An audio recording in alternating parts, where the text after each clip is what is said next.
America की बड़ी पुरानी फितरत रही है कि दूध का जला छाछ भी फूंक फूंक कर पीता है, लेकिन खाड़ी के मामले में वॉशिंगटन बार बार वही गलती दोहरा रहा है। ईरान के साथ नए और आक्रामक रुख ने व्हाइट हाउस के इन सलाहकारों के माथे पर चिंता की लकीरें खींच दी, जो दूर बैठकर कागजी रणनीतियां तैयार करते हैं और समझते हैं कि जमीन पर भी वही सब सच हो जाएगा। नमस्कार, बहुत स्वागत है आपका। विश्व युद्ध देख रहे हैं आप, मैं हूं आपके साथ शिका त्यागी।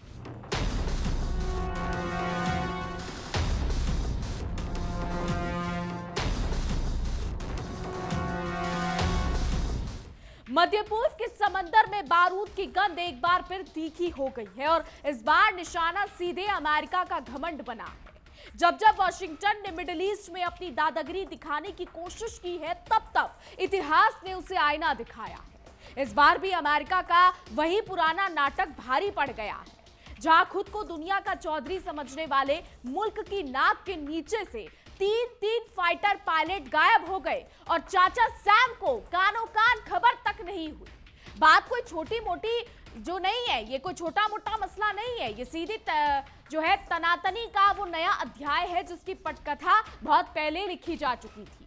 अमेरिका और उसके जोड़ीदार इजराइल ने मिलकर ईरान पर हमले किए थे। उन्हें लगा था कि वो दूर बैठकर ट्रिगर दबाएंगे और सामने वाला हाथ पर हाथ धरे बैठा रहेगा, लेकिन ईरान ने भी साफ कर दिया कि ईंट का जवाब पत्थर से देना उसे बखूबी आता है। अब इस पूरे बवंडर के केंद्र में ईरान का बड़ा और सनसनीखेज दावा है। वो दावा क्या है, चलिए वो मैं आपको बताती हूँ।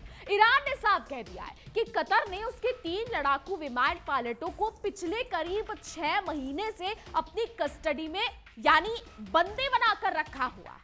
ये वो दावा है जिसने खाड़ी के देशों की नींद उड़ाकर रख दी है और पेंटागन की रातों की नींद भी उड़ा दी। कहानी की शुरुआत होती है इसी साल मार्च महीने के शुरुआती दिनों में, जब मिडिल ईस्ट का आसमान धमाकों की आवाज से गूंज रहा था। अमेरिका का दावा था कि उसकी सुरक्षा व्यवस्था अभेद है, लेकिन ईरान के सुखोई 24 फाइटर जेट ने सीधे कतर में बने अमेरिकी सैन्य ठिकाने अल उदीद एयरबेस को अपना निशाना बनाया।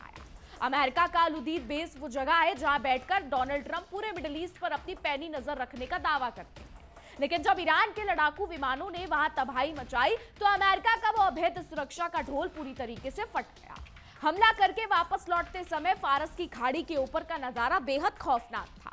ईरान का कहना है कि उनके 2 सुखोई 24 विमान जब अपना काम पूरा करके लौट रहे थे, तभी दुश्मन के एयर डिफेंस सिस्टम ने उन्हें अपना निशाना बना दिया। कतर की सेना ने इन विमानों पर हमला किया और उन्हें मार गिराया। इसके बाद कतरी सेना ने ईरान के 3 पायलटों को अपनी हिरासत में ले लिया। इस घटना ने एक बात तो साबित कर दी कि जब जब सुपर पावर अमेरिका किसी दूसरे के घर में आग लगाने जाता है तो लपटें उसके अपने बेस तक भी पहुंचती हैं। ईरान की तरफ से यह सनसनीखेज खुलासा उनकी सर्च कमेटी के कमांडर मोहम्मद बागेर जादे ने किया है। बागेर जादे ने बहुत साफ शब्दों में बताया कि किस तरीके से उनके लड़ाकू विमानों को निशाना बनाया गया और कैसे उनके जाबाज पायलट कतरी सेना के हत्थे चढ़ गए। अब बंदी बनाए गए इन पायलटों की पहचान भी दुनिया के सामने आ चुकी है। जी हां, आपको बता दें कि अब अंतरराष्ट्रीय कूटनीति के गलियारों में जो है वो तूफान मच रहा है। ईरान का आरोप है कि कतर ने पिछले 6 महीने से इन 3 पायलटों को दुनिया से बिल्कुल काट कर रखा हुआ है। ना तो उन्हें आपस में मिलने दिया जा रहा है और ना ही किसी को उनका इंटरव्यू लेने की इजाजत दी जा रही है। सबसे दर्दनाक बात तो यह है कि इन 6 महीने में इन पायलटों को अपने परिवारों तक से बात करने की इजाजत नहीं मिली। यहां तक कि ईरानी अधिकारियों को भी उनसे मिलने की परमिशन नहीं दी गई है। इसे सीधा साधा मानव अधिकारों का हनन माना जा रहा है और ये बात कह रहा है ईरान। अब कतर की इस कसमकश और खामोशी के बीच अमेरिका का कितना दबाव है, ये बात किसी से छिपी नहीं है। अमेरिका अपने बेस पर हुए हमले की नाकामी को छिपाने के लिए हर संभव कोशिश कर रहा है, लेकिन अब पानी सर से ऊपर जा चुका है। ईरान ने इस पूरे मामले में सीधे अंतरराष्ट्रीय रेड क्रॉस समिति यानी ICRC का दरवाजा खटखटाया है और उनसे तुरंत हस्तक्षेप करने की मांग की है। ईरान का कहना है कि अब वक्त आ गया है जब तटस्थ संस्थाएं इस मामले में आगे आए। ईरानी अधिकारियों का कहना है कि जिनेवा कन्वेंशन के नियमों की धज्जियां उड़ाई जा रही है। जिनेवा कानून से तहत रोड क्रॉस को तुरंत इन पायलटों से मिलने की इजाजत मिलनी चाहिए ताकि इनकी सेहत की सही जानकारी दुनिया के सामने आ सके। ईरान की मांग है कि रेड क्रॉस न सिर्फ पायलटों का मेडिकल चेकअप करे, बल्कि उनकी जल्द से जल्द सुरक्षित रिहाई में भी मदद करे। अब देखना यह है कि मानव अधिकारों का पाठ पढ़ाने वाला पश्चिम इस बार क्या रुख अपनाता है। इस पूरी घटना में एक और दुखद मोड़ तब आया जब पिछले महीने ईरान ने अपने एक और पायलट का शव जो है वो बरामद करने का दावा किया। आपको बता दें कि एक पायलट के शव मिलने के बाद जब डीएनए जांच कराई गई तब जाकर आधिकारिक रूप से उनकी मौत की पुष्टि हुई। आपको बता दें वो पायलट भी उसी मार्च वाले मिशन का हिस्सा था और उसी सुखोई 24 जेट को उड़ा रहा था जिसने अमेरिकी बेस पर हमला बोला था। ईरान ने बहुत ही आक्रामक लहजे में साफ कर दिया है कि उनके ये फाइटर जेट्स कोई शौक में नहीं उड़ रहे थे। ये सीधा और करारा जवाब था उन हमलों का जो अमेरिका और इजरायल ने मिलकर ईरान पर किए थे। ईरान का कहना है कि जो बोओगे वही काटोगे। अगर अमेरिका दूसरों के संप्रभु क्षेत्र पर हमले करेगा तो उसे उसी की भाषा में जवाब दिया जाएगा। फारस की खाड़ी के ऊपर हुआ ये टकराव इसी बात का सबूत है। 6 लंबे महीनों तक इन 3 पायलटों को लेकर अंधेरा छाया हुआ था। किसी को नहीं पता था कि वो जिंदा भी है या शहीद हो चुके हैं, लेकिन अब ईरान के इस दावे ने पूरे मिडिल ईस्ट में हलचल मचा दी है। हालांकि इस पूरे दावे की अभी तक कोई स्वतंत्र रूप से पुष्टि नहीं हो सकी है। सबसे मजेदार बात तो यह है कि कतर की सरकार ने इस बेहद संवेदनशील मुद्दे पर अभी तक एक शब्द भी बोले नहीं है। कतर की ये खामोशी कई सवाल खड़े करती है। उधर दूसरी तरफ स्ट्रेट ऑफ हॉर्मुज में महीनों से जो बारूदी तनाव चल रहा था उसमें एक नया मोड़ आया है। समुद्र में जहाजों की आवाजाही को पटरी पर लाने के लिए ईरान और ओमान के जो है उन्होंने हाथ मिला लिया है। ईरान और ओमान के बीच समुद्री यातायात को मैनेज करने के लिए एक बेहद अहम समझौता हुआ है। दोनों देशों ने हॉर्मुज की संकरी पट्टी से गुजरने वाले जहाजों के लिए अलग अलग एंट्री और एग्जिट यानी आने जाने के रास्ते तय किए हैं। इस समझौते के तहत व्यवस्था ये बनाई गई है कि ईरान की तरफ से आने वाले कमर्शियल जहाजों के ट्रैफिक को ईरानी एजेंसियां संभालेंगी। वहीं जो जहाज बाहर निकलेंगे उनकी पूरी निगरानी ओमान तंत्र करेगा। दोनों देशों की टेक्निकल टीमें फिलहाल इस पूरे सिस्टम में के संचालन, कम्युनिकेशन और पर्यावरण सुरक्षा के नियमों को अंतिम रूप दे रही है। बहुत जल्द दोनों देश एक साझा और औपचारिक बयान जारी कर सकते हैं। लेकिन यहाँ एक बड़ा पेच है। ये समझौता कोई अलादीन का चिराग नहीं है कि चिराग घिसा और हॉर्मुज का रास्ता तुरंत पूरी दुनिया के लिए खुल गया। रास्ता भले ही बन गया हो, लेकिन ताला अभी भी लटका हुआ है। जी हाँ, ईरान ने 2 टूक शब्दों में कह दिया है कि जब तक अमेरिका अपनी नौसैनिक नाकाबंदी, सैन्य दबाव और बेतुके आर्थिक प्रतिबंध खत्म नहीं करता, तब तक कमर्शियल जहाजों की पूरी तरीके से बहाली नामुमकिन है। सीधे शब्दों में अगर मैं आपसे कहूं तो समुद्री रास्ते का नक्शा तो तैयार हो चुका है, लेकिन हॉर्मुज का दरवाजा पूरी तरह खोलने की चाबी अभी भी कूटनीतिक बातचीत और अमेरिका के रुख पर निर्भर करती है।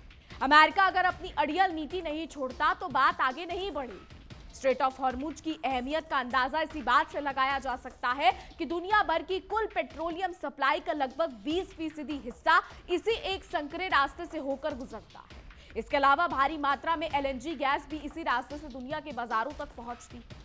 अब महीनों से जारी तनाव और समुद्री नाकेबंदी ने पूरी दुनिया के तेल बाजार में आग लगा रखी है। इंश्योरेंस की कीमतें आसमान छू रही हैं। अब देखना यह होगा कि अमेरिका अपने इस बुने हुए जाल से कैसे बाहर निकलता है, या फिर खाड़ी का यह बारूद पूरी दुनिया की अर्थव्यवस्था को अपनी लपेट में ले लेता है। ये बड़ा सवाल है। लेकिन एक बात हम आपको यहाँ पर सीधी और सटीक बता दें, अमेरिकी नीतियों पर तंज कसते हुए ये कहना गलत नहीं होगा कि अपना मकान कांच का हो तो दूसरों के पत्थरों से डरना नहीं चाहिए।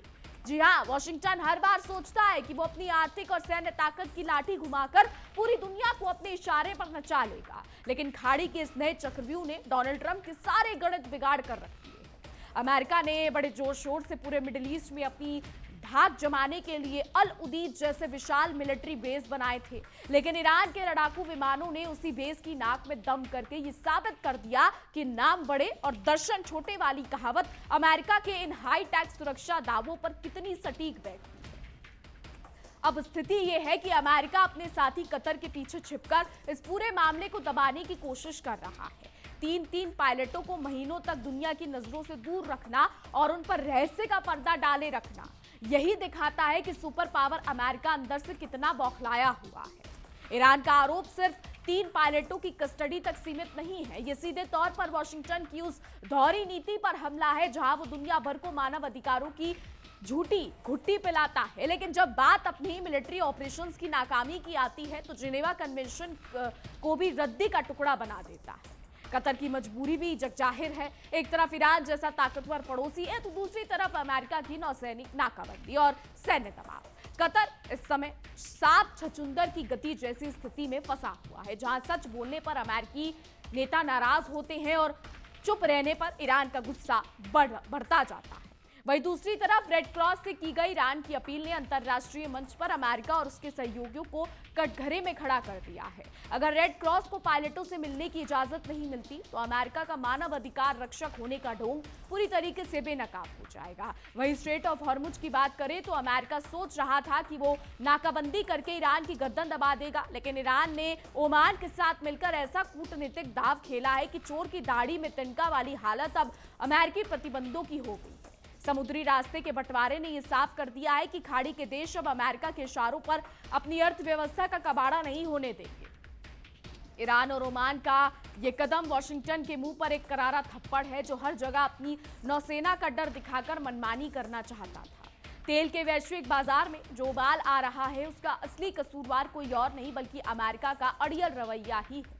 रस्सी जल गई पर ऐठन नहीं गई की तर्ज पर अमेरिका आज भी प्रतिबंधों की चाबी अपने पास रखकर पूरी दुनिया की ऊर्जा आपूर्ति को बंधक बनाने की फिराक में। कुल मिलाकर फारस की खाड़ी का यह दंगल अब उस मोड़ पर आ चुका है जहां से अमेरिका के लिए इज्जत बचाकर निकलना मुश्किल लग रहा है। 3 पायलटों का मुद्दा हो या फिर हॉर्मुज का ताला, जब तक अमेरिका अपनी चौधराहट छोड़कर बराबरी की टेबल पर नहीं आता तब तक खाड़ी का यह बारूद सुलगता ही रहेगा। तो आपको बताते चले कि अमेरिका की हालत आज उस खिसियानी बिल्ली खंबा नोचे जैसी हो चुकी है जो अपनी नाकामी छुपाने के लिए नए नए हथकंडे अपनाती है। मिडल ईस्ट में सालों से जारी उसकी जंग करने की आदत ने आज खुद उसी के लिए ऐसा जाल बुन दिया है जिससे निकलना अब डोनाल्ड ट्रंप के बस की बात नहीं लग रहा। खुद को दुनिया का ठेकेदार समझने वाले अमेरिका को लग रहा था कि वो ईरान पर पाबंदियां ठोक कर और इजरायल को आगे कर पर्दे के पीछे से तमाशा देखेगा, लेकिन ईरान ने अल उदीद बेस पर फाइटर जेट भेजकर यह साफ संदेश दिया कि जैसे को तैसा जवाब देना किसे कहते हैं। तो वहीं कतर की हिरासत में मौजूद ईरानी पायलटों का मामला सिर्फ 3 इंसानों की रिहाई का नहीं बल्कि अमेरिका के बुने उस तिलिस्म का है जिसे वो दुनिया भर में बेचता आया है। जब जब उसके सैन्य ठिकानों पर हमला होता है अमेरिका दूध का जला छाछ भी फूक फूक कर पीता है कि तर्ज पर चाले चलने लगता है। अमेरिकी रणनीति का सच अब पूरी दुनिया के सामने आ चुका है। जब दूसरों के पायलट या सैनिक पकड़े जाते हैं तो यही वॉशिंगटन लोकतंत्र और जिनेवा संधि का ढिंडोरा पीटता है, लेकिन जब बात अपने गिरेबान में झांकने की आती है तो बेवकूफों की तरह आंखें बंद कर पीछे बैठ जाता है। तो अब इस पूरे मामले में कतर की हालत भी 2 पार्टों के बीच में फंसा धुंध जैसी हो गई है। एक तरफ अमेरिका का भारी भरकम सैन्य दबाव है तो दूसरी तरफ ईरान की सीधी चेतावनी। कतर की चुप्पी है, चीख कर कह रही है कि दाल में कुछ काला नहीं बल्कि पूरी की पूरी दाल काली है। उधर फारस की खाड़ी में ईरान और ओमान की जुगलबंदी ने अमेरिका की उस घमंड को चकनाचूर कर दिया है जिसमें वो खुद को समंदर का अकेला सिकंदर मानता था। दोनों देशों ने मिलकर जो ट्रैफिक मैनेजमेंट का नया रूट निकाला है उसने अमेरिकी नौसेना की नाकेबंदी की हवा निकाल दी है। हॉर्मुज की संकरी पट्टी पर कब्जा जमाकर पूरी दुनिया की अर्थव्यवस्था को ब्लैकमेल करने का सपना देखने वाले डोनाल्ड ट्रंप के लिए ये एक बहुत बड़ा झटका है।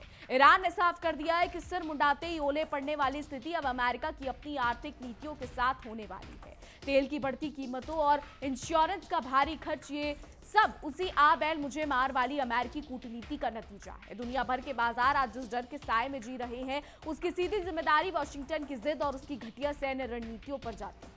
ईरान ने रेड क्रॉस को बीच में लाकर जो पासा फेंका है उसने अमेरिका और उसके साथियों को बैकफुट पर ला खड़ा किया है। अब अगर वो रेड क्रॉस को पायलटों से नहीं मिलने देते तो उनके अपने ही बनाए मानव अधिकारों के महल ताश के पत्तों की तरह ढह जाएंगे। तो सच यही है कि अमेरिका की चौधराहट का सूरज अब ढलने की कगार पर है। फारस की खाड़ी का ये दंगल गवाही दे रहा है कि अगर अमेरिका ने अपनी हठ धर्मिता और दादागिरी नहीं छोड़ी तो हॉर्मुज का ये सुलगता बारूद सबसे पहले खुद वॉशिंगटन के मंसूबों को ही भस्म करेगा। तो देखिए दोस्तों, सवाल यहाँ पर कई सारे उठ रहे हैं, कई सारी चीजें हो रही हैं, लेकिन देखा जाए तो मिडिल ईस्ट में जो ये बारूद सुलग रहा है ये अपने आप में बहुत बड़ी बात है।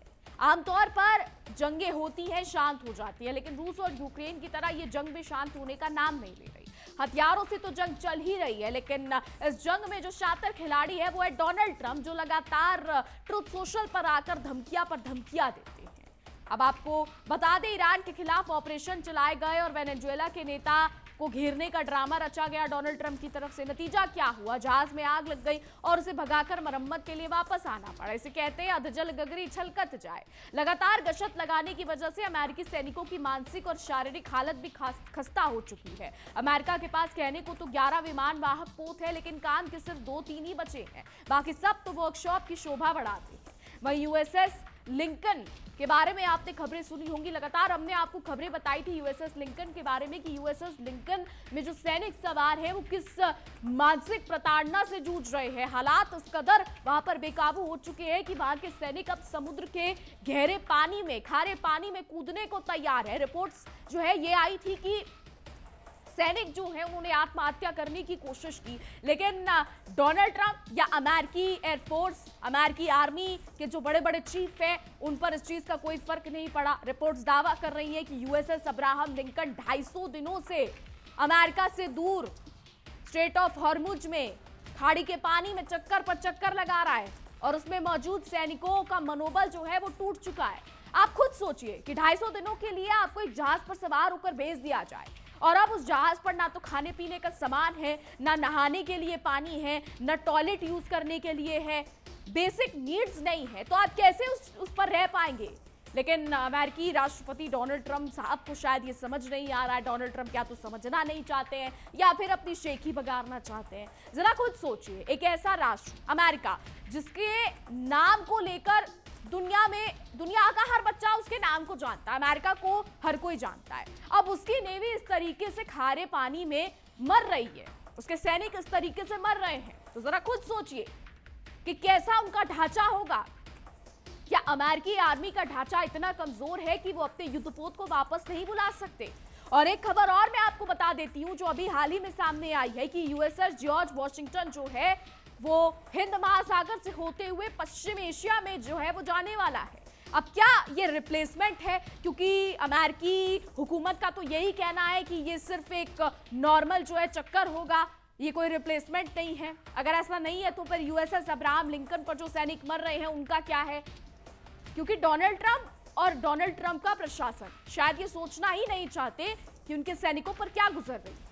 डोनाल्ड ट्रंप ने मिलकर युद्ध शुरू किया, बड़ी बड़ी बातें करते हैं, सभ्यता खत्म करने की बात करते हैं, सारी बातें करते हैं, लेकिन अपने सैनिकों की रक्षा नहीं कर पा रहे हैं। ये कौन सा अमेरिकी प्रशासन है जो समझना ही नहीं चाहता कि उनके सैनिकों पर क्या बीत रही है? आमदनी अठन्नी और खर्चा रुपया। डोनाल्ड ट्रंप इस वक्त सत्ता के नशे में चूर है, इसलिए शायद उन्हें दिखाई नहीं दे रहा कि अमेरिकी आर्मी अब बदहाल हो चुकी है। अमेरिका के तरकश के तीर खत्म हो चुके हैं। मिडिल ईस्ट में अमेरिका लड़ रहा है, रशिया यूक्रेन के मोर्चे पर यूक्रेन को सपोर्ट कर रहा है, लेकिन इन सैनिकों की क्या गलती है? डोनाल्ड ट्रंप तो समझना ही नहीं चाहते। डोनाल्ड ट्रंप तो सिर्फ अपने बयान देना चाहते हैं। वहीं ईरान की बात भी कर लेते हैं। ईरान भी कोई दूध का धुला नहीं है। ईरान लगातार अपनी जिद पर अड़ा हुआ है। चलिए मान लीजिए एक देश है, वो एक राष्ट्रीय जो है देश है और उसे अपनी सारी जो जिम्मेदारियां है वो पता है, उसे अपने फैसले लेने का हक है, लेकिन ईरान पर भी ये आरोप लगते हैं कि वो खाड़ी में आतंकवाद फैलाता है, प्रॉक्सी ग्रुप्स को सपोर्ट करता है। और इस बात को आप नकार नहीं सकते हैं क्योंकि खुद काफी देश ये मानते हैं। ऑस्ट्रेलिया जैसा देश जिसका कोई लेना देना ही नहीं है इस लड़ाई से, वो भी ये चीज मानता है कि ईरान जो है वो प्रॉक्सी ग्रुप्स को सपोर्ट करता है। प्रॉक्सी ग्रुप्स भी मैं आपको बता देती हूँ, हिजबुल्लाह, हमास, हूतीज की बात करें तो यमन में हूतियों ने हल्ला मचा रखा है। रेड सी में लगातार सऊदी के तेल टैंकर्स पर हमला किया जा रहा है। ईरान हूतियों को लगातार सपोर्ट कर रहा है। हूती लड़ाके मिलिटेंट ग्रुप ईरान इन्हें कहता है, लेकिन इन मिलिटेंट ग्रुप्स को ये जो सारे डिफेंस प्रोडक्ट्स हैं, ये सारे मिसाइल, ड्रोन, ये सब कौन दे रहा है? ईरान दे रहा है, साफ पता है ये सबको। और ये क्या कर रहे हैं? इससे रेड सी में दंगा मचा रहे हैं। बाब अल मंदेब को बंद करने की बात हो रही है। एक बयान देते थे कि कुछ नहीं होगा, लेकिन फिर अगले दिन सऊदी के टैंकरों पर हमला हो जाता है। आपसे 2 टैंकर अगर कोई आगे चल रहा है और उस पर हमला हो जाए तो डर पीछे वाले को भी लगता है, और यही डर जो है वो बाकी सारे देशों के सिर दर्द बन चुका है, क्योंकि बाब अल मंदेब से भी काफी बैरल तेल जो है वो गुजरता है। यूरोप और एशिया को जोड़ने वाला एकमात्र छोटा रास्ता है ये। अगर ये बंद हुआ तो पूरे एशिया के देशों को अफ्रीका का पूरा चक्कर लगाकर जाना पड़ेगा, जिसमें क्या होगा? पैसा जाएगा, शिपिंग कंपनियां इंश्योरेंस नहीं देंगी, सामान जो जाएगा वो सड़ जाएगा, यानी जब तक सामान पहुंचेगा वो खराब हो चुका होगा। लेकिन ना तो ईरान मान रहा है, ना तो हूतियों को वो मानने दे रहा है। स्ट्रेट ऑफ हॉर्मुज पर ईरान ने कब्जा कर लिया। ईरान का कहना है कि अमेरिका नाकेबंदी कर रहा है, लेकिन ईरान ने तो वहां पर माइंस बिछा दी है, ईरान तो वहां पर दादागिरी कर रहा है। तो ईरान भी दूध का धुला नहीं है। तो खाड़ी में दूध का धुला है कौन, ये बड़ा सवाल है। आखिर खाड़ी में सही कौन है? आप में से बहुत लोग ईरान को लेकर बातें कहेंगे, बहुत लोग अमेरिका के पक्षधार भी होंगे, लेकिन सवाल सिर्फ इतना है कि आखिर इन दोनों में से सही कौन है, ईरान या अमेरिका? क्योंकि ईरान अपने आप को बादशाह समझ रहा है और अमेरिका अपने आप को बादशाह समझ रहा है। बीच में पिस रहे हैं खाड़ी के देश। कमेंट्स करके जरा बताइए कि दोनों में से सही कौन है, और पूछिए सवाल जो आप पूछना चाहते हैं। कल फिर आपसे मुलाकात होगी इसी के साथ, और उन सवालों का जवाब आपको दिया जाएगा जो आप कमेंट्स करके पूछेंगे। फिलहाल हमारी आज की रिपोर्ट में बस इतना ही। तमाम खबरों के लिए देखते रहिए इंडिया डेली 24/7 और हमारा खास शो विश्व युद्ध। देखिए इंडिया डेली 24/7 अब आपके स्मार्ट टीवी पर। इंडिया डेली मौजूद है सभी डिजिटल प्लेटफॉर्म पर लाइव और लगातार। इंडिया डेली 24/7 हर दिन राष्ट्र को समर्पित।